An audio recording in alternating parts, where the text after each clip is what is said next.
This is another episode of the Dialectic Space podcast, and John Bakke is my guest. And we intend to dive into the issue of military takeover in Guinea-Bissau following their presidential elections.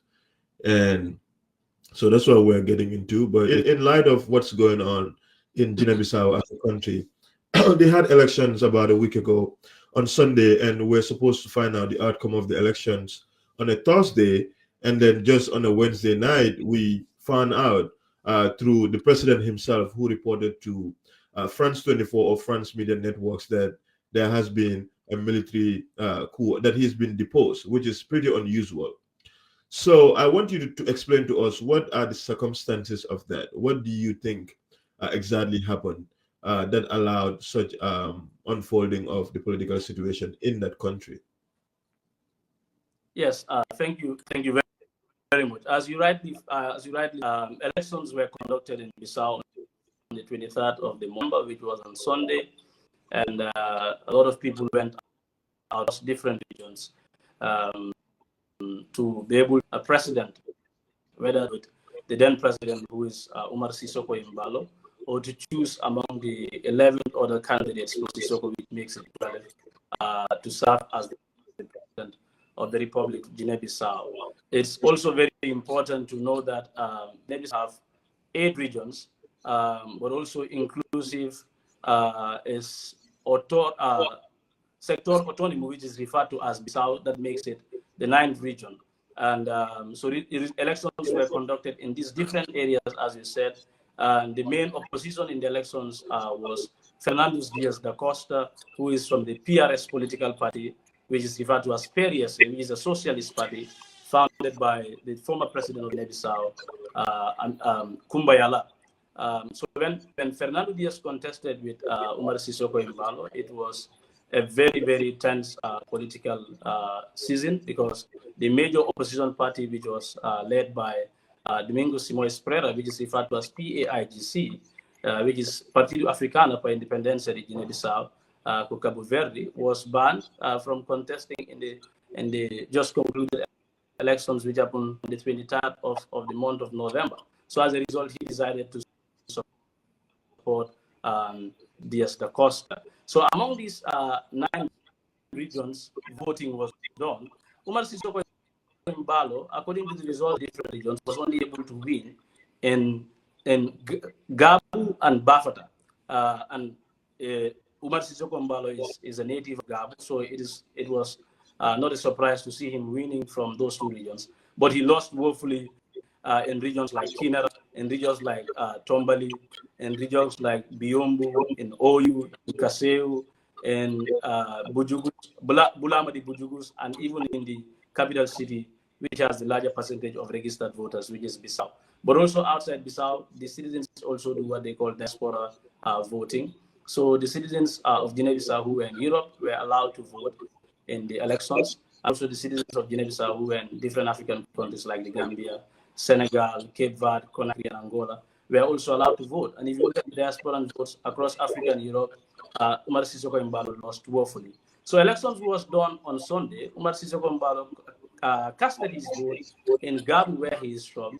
After the elections was done, the CNE, which is the Electoral Commission of Guinea-Bissau, said that the results will be declared on the 27th of the month of November. So you can imagine, elections was conducted on Sunday, and now it has to take them all the way to Thursday to have the election results declared. Widely, people have been seeing signs that the military people under the influence of Umar Sissoko Embalo were even trying election results in the different regions where the voting were done. You know, Bissau also do the spot counting voting, but they were not able to change that. The young people were very adamant and were present, protecting their votes, not to ensure that the results. And now going all the way to Wednesday afternoon, and then we saw that Umar Sissoko Embalo claimed that he had been deposed by the military, and as a result, on the 27th, we have seen where a new junta head by the name General Ortanantang was identified as the new interim president of the Republic of Guinea-Bissau. But I equally agree with the majority of the people who say it was a state coup, that it is a false coup, that even at the time that Sissoko Embalo was passing on the information to the outside world that he was deposed, at that initial stage, presently were individuals like Elite, who is today Prime Minister, who was Finance Minister, and equally campaign manager. Just to say, part of his cabinet ministers were even present when Sissoko was making that call. And how can it be so that you are deposed, but equally to make call, you have access to grant interview? So this is what has transpired. Largely what has happened is that Sissoko have decided to connive with the military to claim that there was a state coup to ensure that Fernandes Diaz da Costa will not be pronounced the winner of the 23rd of November elections in the Republic of Guinea-Bissau on the 27th of the month of November. This is what has transpired. So what is the current situation in the country right now, knowing fully well that they just within overnight shift from some sort of democratic system of governance to military governance? What is the reception of the people in regards to this change? The reception of the people lively that they are not pleased with what is happening. Especially these are citizens that were full of energy. And on the on the 23rd of the month of November to go out and cast their votes with the whole president, because majority of the citizens believe that the former president Umar Sissoko have not well as expected of him throughout the period that he has served as president. This was an individual that was just supposed to be as president election, but refused to spend 6 years before conducting an election. This was an individual who, when he became president, decided to dissolve the parliament because majority parliamentarians were, and even after they conducted elections, after conducting the elections, about 53 parliamentarians were all from the opposition party, where only got 28 parliamentarians. He decided to dissolve that parliament again for the second time, refused to allow the president that was supposed to serve as prime minister to be prime minister. And as a result, these were the tensions that happened. So now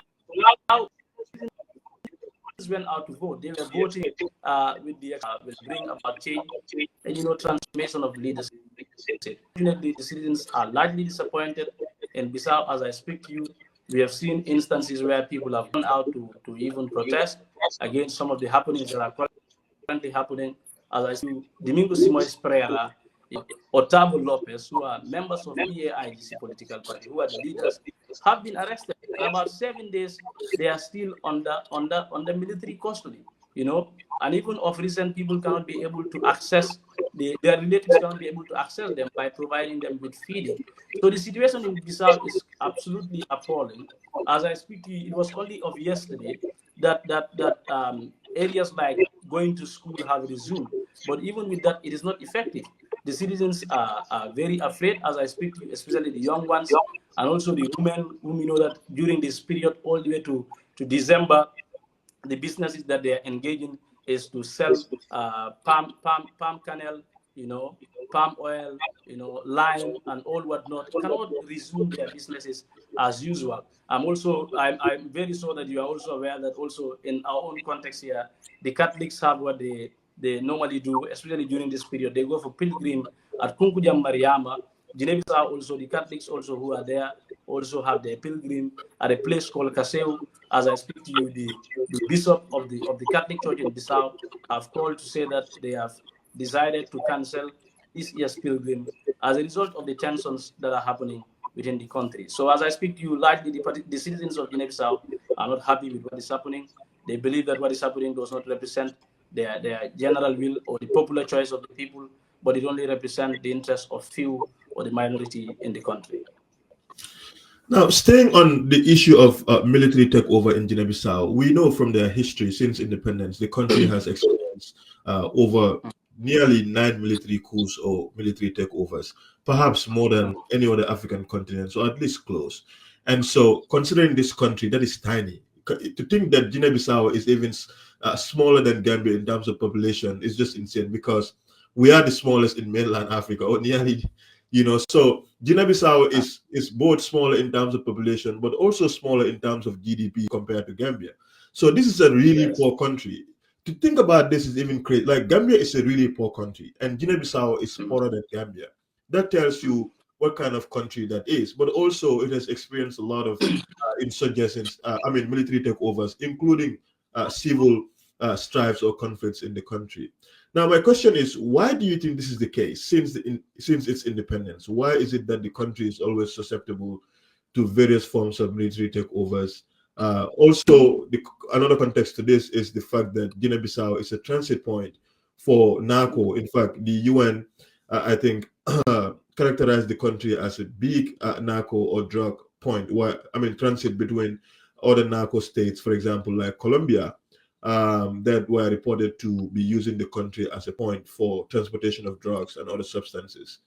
But what is it that necessitates or that allows the country to be experiencing endless coups or coup attempts or military involvement in their politics? Yes, Ibrahim. That's a very important question. I think it's also important that we discuss about the history of the coups that have been happening in Bissau.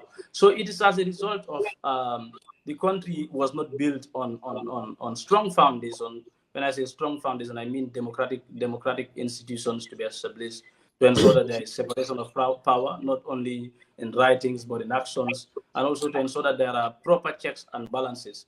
That has not really happened after independence. Guinea-Bissau gained independence on the 24th of September in the year 1974. After gaining independence, the first president of Luis Cabral, Luis Cabral only became president for a period of only 6 years. It was from 1974 to the year 1980 when João Bernardo Vieira, who is popularly referred to as Nino Vieira, did a military coup against Luis Cabral. And when Nino Vieira did that military coup in 1980, it became successful. And it was this coup that led Nino Vieira to becoming president for about 18 to 20 years. That has never happened in the history of Guinea-Bissau.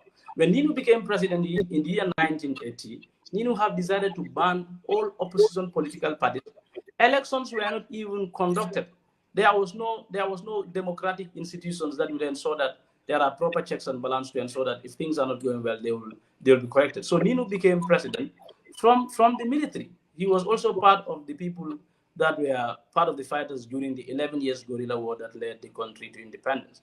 So when Nino became president in the year 1980, having him serving as president on democratic, very dictatorial, killing people and all whatnot, leading to the year 1990s, when now the country have begun to, have talks about democratizing issues, conducting elections and all whatnot. That is what led to the emergence of political parties like the PRS, which was founded by Dr. Kumbayala, and other opposition political establishments. But you will realize that from 1980, fast forward to the year 1998 to 1999, what is popularly referred to as Seti Zuni, which is on the 7th of the issue or the civil war that has deposed about 350,000 Guinea-Bissau citizens across different bordering countries like Senegal, Guinea-Conakry, Gambia, you name it. And this incident happened between an individual who was then serving as CDS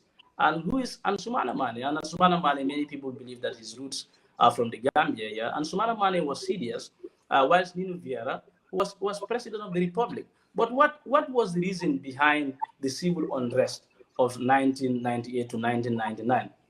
It was as a result of Nino Vieira accusing Ansumana Mane of supplying weapons, to the MFDC rebels in the southern part of Senegal, which is the Casamance region. So it was this accusation that led to the tensions between these two powerful individuals. And as a result, Nino have decided to remove Ansumana Mane as from being serving as what they refer to as chef de Estado Mayor. That is the serious.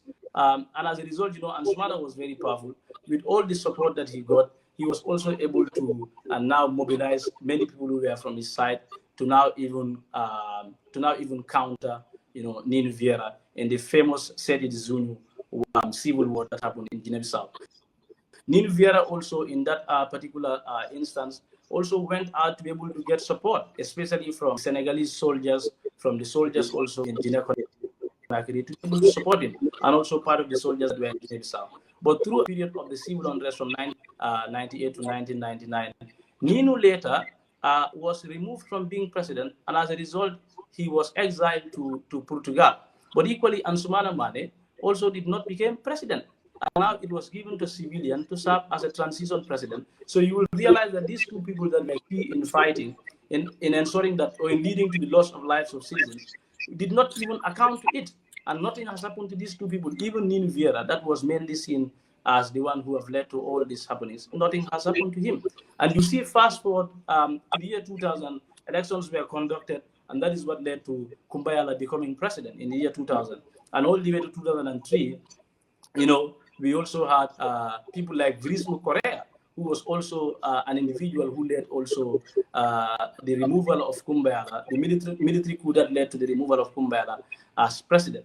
Then later, Nino Vieira also will be seen to come back and become president again, and all the way to 2009 or 2008, 2009, which led to his killing. But you will realize that also before Nino was killed, they first had to kill, or Nino had to first ensure that the then CDS, who is Takminawai, was also killed.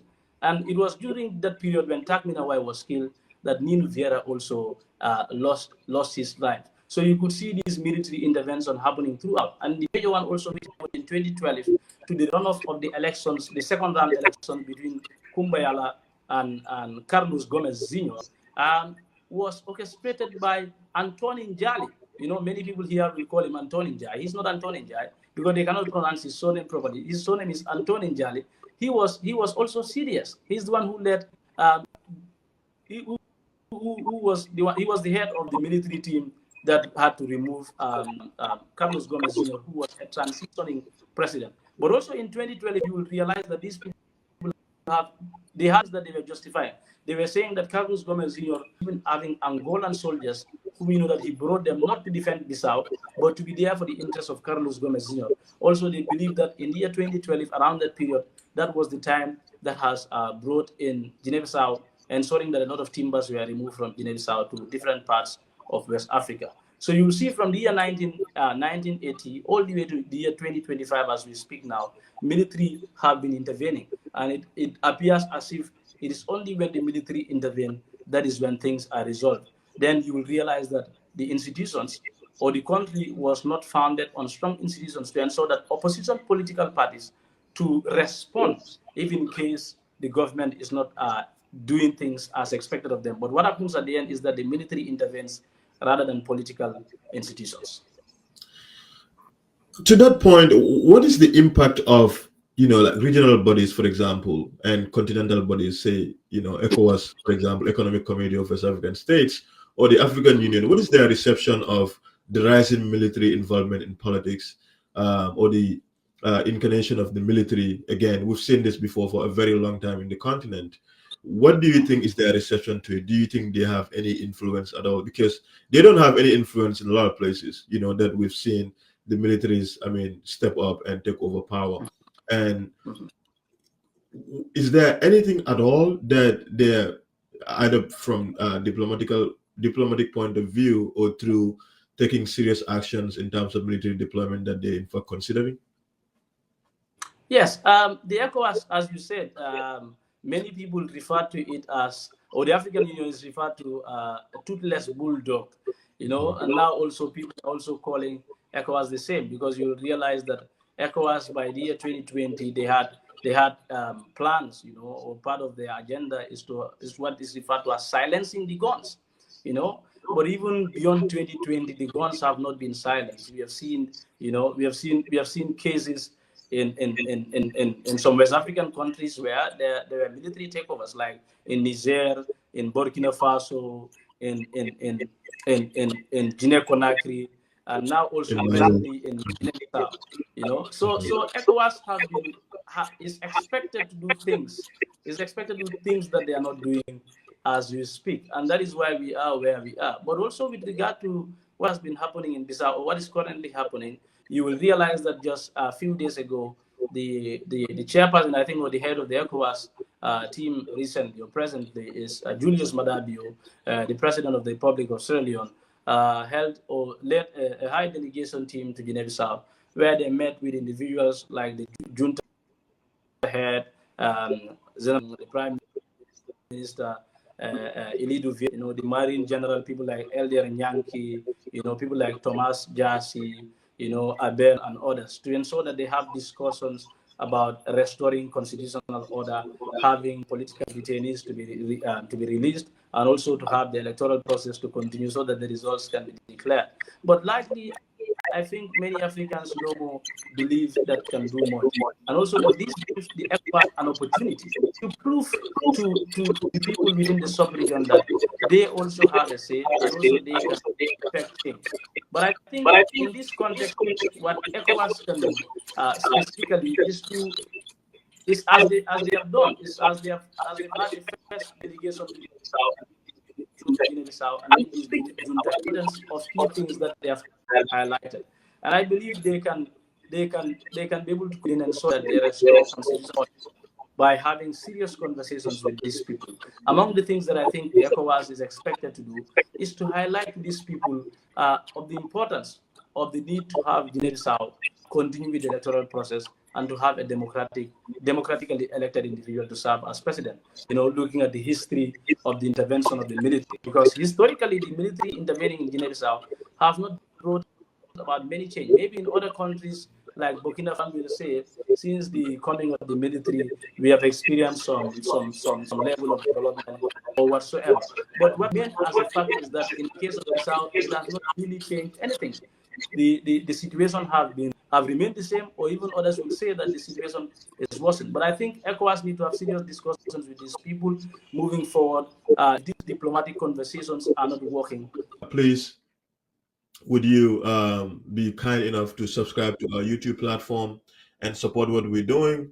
Yeah, I was just rounding up. I was just rounding up to say that ECOWAS need to take serious steps. As now I learned that they have now decided to not have Bissau to participate in any of, especially the juntas to participate in any of their decision making. Because as far as regional meetings and others are concerned, I think also equally that the international community, especially the African Union and other international bodies, need to press on Bissau to ensure that results are announced. Because I cannot just imagine that people will contest in an elections, people will vote in an elections. Now it was just, let us not even say a day, it was just few hours to releasing these results, and then for us to be hearing claims of a military intervention, or that the then president was deposed. And as I speak to you, the CNE, which is the Electoral Commission of Guinea-Bissau, is saying that they do not have the capacity to be able to declare the results of the November 23rd elections. Why are they saying this? Because they are afraid of the military not doing anything to them. As I speak to you just this morning, one of the security personnel to the one who is largely referred to as the winner of the November 23rd elections, Fernando Diaz, just lost his life as a result of serious tear gas that they were using at Fernando Diaz's residence in the capital city in Bissau. So I think the ECOWAS really need to intervene. It should be beyond these conversations. And there's always, as they said in peace and conflict studies, that protest is the last resort. That when you want to ensure that something is done, you need to start first with discussions, negotiations, to ensure that your point is put across. But if you try all this and there is no other solution, you need to be able to intervene in another way. I think ECOWAS also need to take steps, different steps at the end. If these people are not responding, that ECOWAS need to take serious steps in ensuring that these people are banned from even traveling, in my own view, outside the country. Let them stay within Bissau, and let us see how they will not be able to relinquish power. Because you know that Bissau is about 90% dependent on cashew, which is mostly exported. But even with that, the prices are not good for locally within people who are citizens to be able to benefit from the large cashew farms that they have. Many blessings.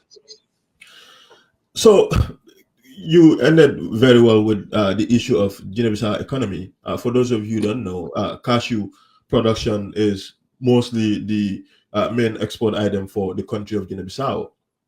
And again, Guinea-Bissau is an extremely poor country, and in the UN has described the country as I mean, a narco transit, like a country that basically is a transit point for many of the drug trafficking that happens around the world. In fact, Mhm. I think at some point it was reported that the narco that was being transported within that region, that specific location, is more than the Guinea-Bissau economy itself or its GDP, right? And that tells you just what is happening there. So I want you to talk about it a little bit. How much influence does the fact that the country is extremely poor and politicians continue to, or at least fail to deliver in terms of the needs of the people, that influences military officials to take matters into their own hands? Yes, I think the military several times, if you look at their interventions, they will largely say that they are intervening because they want to stabilize the country. They want to do with the narco trafficking and all whatnot. But as you said, that Bissau is a transit point, and there are reasons why Bissau is a transit point. I think one is as a result of the geographical location of Guinea-Bissau. If you look at the other part, which is referred to as Bulamas the Bijugus, Bijugu is a tribe in Bissau. This is mostly found among the different islands like Bubaki, Orangu, Unu, those areas, the islands around that area. So it's very easy, as you've mentioned, to have these narcos, coming to the country. But also, aside from the geographical location, I think also the politicians have always been involved also in the narco trafficking. Just of recent, Umar Sisoko Imbalo, when he was serving as president, uh, there was an aeroplane that entered Guinea-Bissau. Umar Sisoko Imbalo have gave instruction to say that no one should have access or should even try opening to know what is inside that aeroplane. But it was later realized that that aeroplane was full of drugs. Umar Sisoko Mbalo said nobody should have access to it, but later sent his people at night to go and inspect it. Umar Sisoko Mbalo even stopped the then vice president or prime minister, Nunu Nabiam, from even having access to that aeroplane. Because I think that was what led to their tensions or their fracture, because that one was asking him what was inside the aeroplane, and people within the country should know. So not only is it a geographical place that narco is transported, but also the politicians and the military heads have not really done much in ensuring that they do away with this, because they also largely participate in it, as I just give you an example of Umar Sisoko Mbalo. But even with an individual like Antonin Jali, Antonin Jali also, many people believe that one of the reasons why he just decided to, because he was not removed as CDS, he willingly leave the position of serving as CDS of the country, because one of his close friends, who is a top general by the name Bumuna Chuti, was arrested by the US government and was taken to the US for a period of 3 years, because he was seen as an individual who was also in the business of the narco trafficking thing. So as a result, Antonio Njari as general also thought that the US government would be coming after him. He also decided to leave the position of serving as the CDS of the country. So the politicians, especially the political actors and also the military heads, have been very key in ensuring that the narco trafficking continues, because it is one of the areas through which they generate income from, rather than focusing on the cashew business that we are talking about. Because when you travel to Bissau, you are going to see a cashew orchard of about 2 kilometers that is owned by a single family. But the price of cashew have not been good. The international business owners are not willing to come to the south to participate in the cashew business, because the country is also politically not stable. So as a result, that is why the cashew business have not been going well. And you will realize that those that are closer to the border of Senegal likely will transport their cashews to Senegal to sell it, so that they can be able to have some amount of money. But within Bissau, even if you have kilometers of a cashew orchard, it really will not yield to a lot of profit, because the amount that you will be selling it is too low. And sometimes people in Bissau normally exchange bags of cashew nuts for a bag of rice, which they need to be able to survive. But largely, to conclude on that question, Sonko, is that the political actors have not really helped in stopping the narco trafficking, because they are key participants in it. But people believe that largely this newly elected or individual that was seen as the newly elected president, because he also, and for an individual like Domingos Simoes Pereira, who decided to support him as the biggest opposition party, have had a very long history of being politically clean, especially with regard to anything that has to do with narco-trafficking or anything that has to do with money laundering. So as a result, many people were hopeful that if these people were given the chance to lead the country, as you're saying, the country is poor, things could be changed. Especially, they will now not only focus on cashew nut, but also they will invest in areas like agriculture, because the land in Bissau is quite very fertile, and you also have a lot of people that are interested in farming, but it has not really been explored to its maximum.